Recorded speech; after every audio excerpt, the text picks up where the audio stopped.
Selamat malam, kami mahasiswa Magister Teknik Industri dari BINUS University akan mempresentasikan project plan kelompok kami yang berjudul Implementasi Defender untuk Office 365 di PT ABX.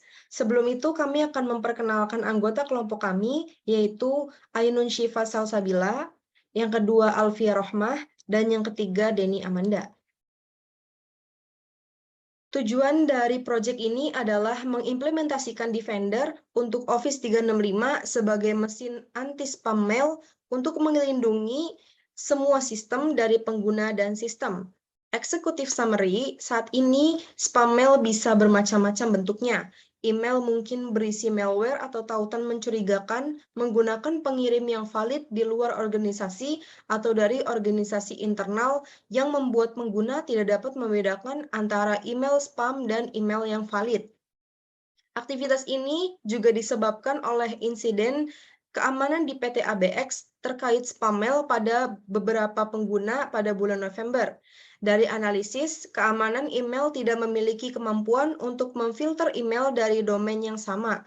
Kemudian, sistem anti-spam yang mencakup semua perlindungan termasuk pengguna dari domain yang sama akan diimplementasikan dalam kegiatan ini. Office 365 dikenal sebagai Defender for Office 365 adalah mesin anti-spam yang terintegrasi dengan Outlook, SharePoint, OneDrive, dan produk Office 365 lainnya. Defender untuk Office 365 menyediakan berbagai fitur seperti pencegahan, deteksi, pelacakan dan analisis, respon dan perbaikan, simulator serangan, dan postur aman. Fitur-fitur ini membuat Defender untuk Office 365 melindungi seluruh sistem dari pengguna dan sistem. Selanjutnya akan dijelaskan oleh saya, Amanda. Masih tentang di Project Overview ini, fitur-fitur dari Microsoft Defender untuk Office 365, yang pertama adalah dapat memprotek organisasi dari email phishing atau spam, dan dapat melakukan tindakan pencegahan kepada user-user terkait dari penyebaran suspicious content. Yang kedua itu adalah integrasi Defender yang dapat terintegrasikan dengan Microsoft Teams, OneDrive, dan SharePoint gitu, dan fitur-fitur dari Microsoft Office 365 itu sendiri untuk mencegah suspicious attachment atau attachment yang berbahaya yang disebarluaskan oleh hacker. Terus yang ketiga itu adalah Link Protection Defender untuk Office 365, yaitu dia dapat masking link. Jadi dia dapat men-scan, dapat detect link tersebut apakah memang website atau link yang dikirimkan itu aman. Yang keempat, itu adalah built-in sandboxing defender untuk Office 365. Dia sudah mempunyai sandbox yang untuk mensimulasikan attachment dari email-email yang berbahaya itu dan langsung membloknya apabila memang attachment tersebut berbahaya. Lanjut, berikut ini adalah diagram yang dapat menjelaskan Defender Office 365 itu bekerja. Jadi, yang pertama itu adalah sender biasa mengirimkan, dari sender itu biasa mengirimkan ke email penerima. Jadi, tapi sebelum dari email penerima, dia pasti masuk dulu ke cloud. Di Office 365 itu ada cloud. Defender setelah dari cloud, dia pasti ada penyaringan gitu. Nah, di mana penyaringan ini bekerja, dia bekerjanya ada layer 1, layer 2, dan layer 3. Kalau misalnya memang untuk Office 365 itu sendiri, basic protection-nya dari Office 365 itu ada di layer 1. Dia Exchange Online Protection. Jadi memang basic protection biasa gitu untuk layer 1. Nah, kita dapat menambahkan lagi add-ons-nya di Office 365, itu ada namanya antivirus engines gitu. Nah, Defender ini masuk ke layer ketiga, yang dimana dia tuh dipertimbangkan sebagai advanced threat protection, dimana dia memang benar-benar menjaga threat atau email suspicious yang berbahaya, spam, phishing dari luarnya saja gitu. Kalau misalnya memang kita di layer 1 sama layer 2 itu kita harus memencet dahulu baru dia bisa memberikan sandbox yang terlihat ini berbahaya gitu. Kalau di layer ketiga dengan Defender itu dia bisa melakukan scanning terlebih dahulu dari luarnya saja. Nah, nanti dari sandbox tersebut apabila memang dia unsafe, dia langsung diblok dan dibuang ke junk gitu. Tapi kalau misalnya dia save tuh, si link-link ini bakal masuk ke save link rewrite. Jadi kalau misalnya memang ada suspicious content tapi ada juga yang bukan, tapi ternyata ini tuh ternyata safe gitu misalnya. Dia membacanya ternyata ini safe gitu. Dia baru bisa diterima ke resipien atau penerimanya. Lalu yang selanjutnya itu saya menjelaskan tentang project scope-nya. Aktivitas yang dilakukan untuk implementasi Defender untuk Office 365 di PT ABX yaitu pertama kita melakukan dengan konsep. Konsepnya itu kita adalah mempropose project untuk customer, lalu kita membuatkan POC-nya atau Proof of Concept sendiri. Yang kedua, dari tahap desain kita purchase license tersebut dan import policies atau ketentuan kebijakan yang ada di Defender. Yang ketiga, kita melakukan stage development, ini mana kita mengassign license dan melakukan set DNS dan konektor untuk Office 365. Baru kita melakukan testingnya. Lalu di stage keempat itu ada implementation. Di stage ini kita mengaktifasikan untuk seluruh user. Apabila berhasil, gitu, apabila tidak ada kendala, atau apabila memang hanya minor issues yang bisa diselesaikan dengan segera, baru langsung kita training ke semua user. Yang keempat, yang terakhir itu adalah support. Yaitu kita monitoring dan membuat stabilization serta konfigurasi dokumen-dokumen akhirnya. Defender of Implementation untuk Project Office 365 di PT ABX ini memang kita menggunakan manajemen by objective. Metode manajemen by objective itu adalah yang di dalamnya itu include analysis, design, development, implementation, testing, dan maintenance untuk meminimasi spam mail kepada sistem di seluruh user gitu di PT ABX.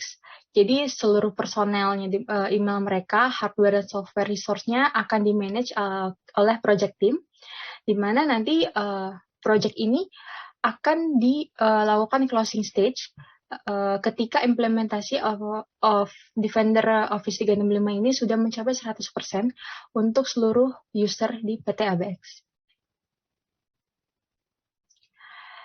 Selanjutnya, ini adalah perbandingan atau fitur komparasi between Defender untuk Office 365 dan Secure MX. Ini adalah Secure MX itu adalah sistem juga yang seperti Office Defender, dia memang mencegah tindakan email-email berbahaya yang masuk ke email kita.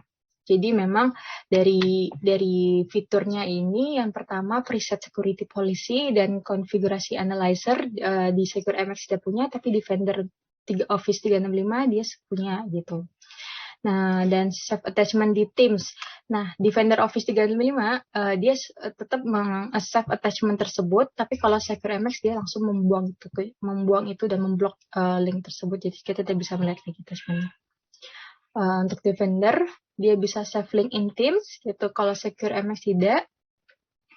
Dia mempunyai fitur proteksi untuk SharePoint, OneDrive, dan Microsoft Teams, sedangkan Secure MX tidak. Seperti itu. Jadi yang terakhir ini misalnya threat investigation. Jadi dia mempunyai advanced threat investigation. Nah, kalau Defender yang tadi saya bilang dia mempunyai layer ketiga, ini mana dia bisa mendeteksi secara real time, sedangkan Secure MX ini tidak. Gitu.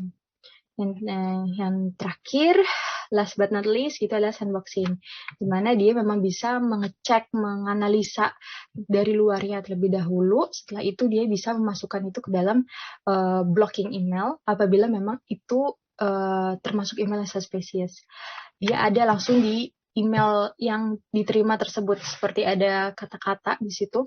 Nah, tapi kalau di Secure MX itu dia terpisah emailnya. Biasanya memang baru email yang masuk baru dikasih taunya di email terpisah seperti itu. Lalu untuk project scope-nya, ini kita bicarakan commercial scheme. Berikut ini adalah skema komersial untuk implementasi Defender. Untuk servisnya implementasi email Defender Office 365 dari purchase license sampai konfigurasi dokumen, one time payment-nya itu sekitar 20.280.000. Lalu untuk operational cost-nya tiap bulan untuk email Defender itu adalah operational support sekitar 5 main days per bulan. Service fee-nya adalah 10.650.000. Lalu license-nya untuk sekitar 150 users yang ada di PT ABX itu adalah sekitar 4.500.000. Sehingga total untuk monthly payment-nya adalah 15.150.000. Selanjutnya akan dilanjutkan oleh saya, Ain dan Syifa. Dalam part project condition ini terdapat beberapa bagian, yaitu project assumption, project issue, project risk, dan project constraint. Dalam project asumsi, asumsi disorot sebagai sumber potensial resiko project dalam project bagian ini. Jika asumsi tetap akurat, resiko dapat dikurangi. Asumsi dalam project ini diuraikan sebagai berikut. Yang pertama, pembayaran biaya layanan dalam 1 kali pembayaran. Yang kedua, menurut timeline kegiatan project harus diselesaikan dalam 7 hari kerja dan 1 hari di akhir pekan. Yang ketiga, filter spam email tidak berfungsi dari domain yang sama.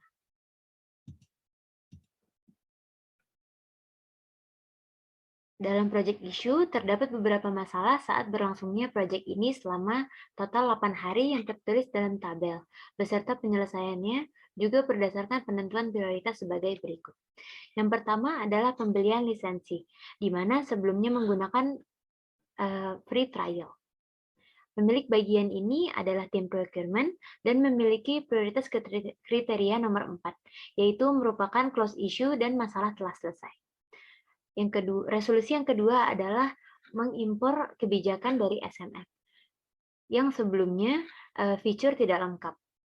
Pemilik bagian ini adalah security dan customer yang memiliki prioritas kriteria nomor 2, yaitu isu dengan prioritas sedang, membutuhkan tindak lanjut sebelum penyelesaian proyek berikutnya.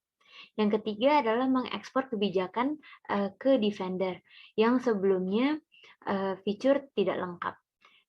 Pemilik bagian ini adalah tim security yang memiliki prioritas kriteria nomor 1, yaitu isu prioritas tinggi atau jalur kritis yang memerlukan tindak lanjut dan penyelesaian segera. Lalu selanjutnya mendapatkan license yang sebelumnya license belum didapatkan, dan pemilik bagian ini adalah tim sistem yang memiliki prioritas nomor 3, yaitu low priority issue, yang dimana isu diselesaikan sebelum proyek selesai. Selanjutnya, resolusi mengatur DNS dan konektor O365 atau Office 365 yang sebelumnya DNS dan konektor Office 365 belum diatur. Pemilik bagian ini adalah tim sistem dan security yang prioritas kriterianya itu nomor 2. Lalu selanjutnya bagian monitoring dan stabilization, yang dimana sebelumnya performance belum stabil dan masih banyak yang harus dimonitor dan dicek ulang. Dimana pemiliknya adalah bagian sistem dan security yang prioritas kriterianya nomor 1. Dan yang terakhir adalah konfigurasi dokumen, yang sebelumnya dokumen tidak rapi dan masih banyak yang harus dicek sebelum proyek dilanjutkan. Pemilik bagian tersebut adalah tim sistem dan security, yang dimana prioritas kriterianya nomor 3, yaitu low priority issue. Lalu selanjutnya terdapat 2 area risiko dalam proyek ini, yaitu pertama saat membeli license dan saat proses stabilisasi dan monitoring. Yang pertama, pada saat pembelian lisensi, yang memiliki risiko adalah tim procurement, di mana rencana mitigasi dampak proyeknya adalah pembelian dilakukan di website atau third party yang terpercaya.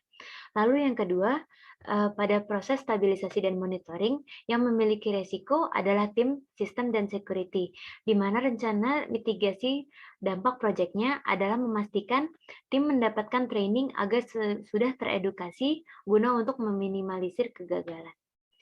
Lalu dalam project constraint, terdapat batasan dalam proyek ini, yaitu memiliki 2 batasan. Yaitu pertama, proyek harus diselesaikan dalam 8 hari, mulai dari pembelian lisensi hingga konfigurasi dokumen. Dan yang kedua, biaya jasa proyek diperkirakan sebesar Rp19.800.000 untuk 1 kali pembayaran. Lalu selanjutnya ada struktur organisasi project, di mana bagian tertinggi dalam project ini adalah project director, lalu dibawahi oleh project manager. Project manager membawahi 4 tim, yaitu pertama tim procurement, lalu tim security, tim system, dan tim customer. Sekian dari grup kami, terima kasih.